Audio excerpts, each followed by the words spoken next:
Halo, perkenalkan nama saya Monica dari kelas 12 MIPA 1. Saya di sini akan menjelaskan tentang pertumbuhan dan perkembangan pada tumbuhan. Pertumbuhan adalah proses pertambahan volume sel dan pertambahan ukuran sel, sedangkan perkembangan adalah terspesialisasinya sel-sel menjadi struktur dan fungsi tertentu. Perbedaannya, kalau pertumbuhan, irreversibelnya tidak dapat balik, sedangkan perkembangan reversibel. Kalau pertumbuhan dapat diukur secara kuantitatif, sedangkan perkembangan dapat diukur secara kualitatif.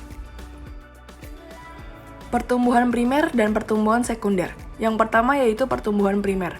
Terjadi pada ujung akar dan batang akibat adanya aktivitas dari sel-sel meristem primer yang menyebabkan tumbuhan tumbuh memanjang.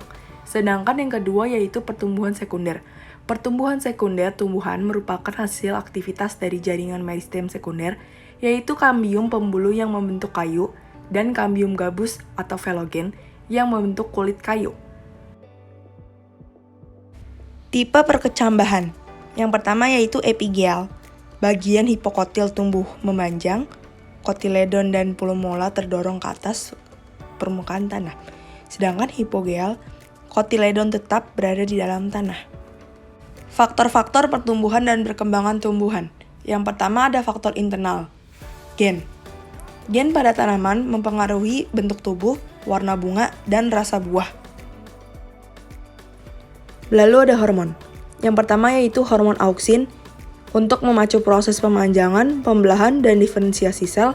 Lalu ada hormon gibberellin yaitu untuk membentukkan biji serta perkembangan dan perkecambahan embrio. Lalu ada hormon etilen yaitu untuk pematangan buah dan perontokan daun. Dan yang terakhir ada hormon sitokinin yaitu untuk pembelahan sel atau sitokinesis seperti merangsang pembentukan akar dan cabang tanaman.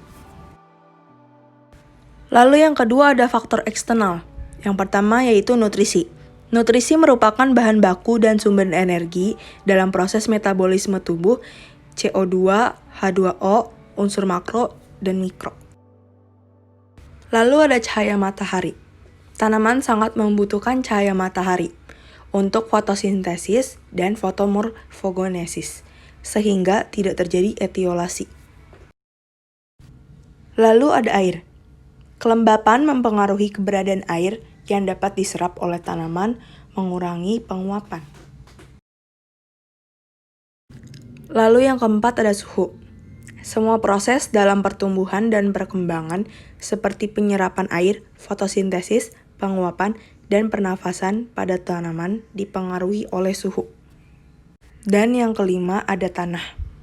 Tanaman akan tumbuh dan berkembang dengan optimal bila kondisi tanah tempat hidupnya sesuai dengan kebutuhan nutrisi dan unsur hara.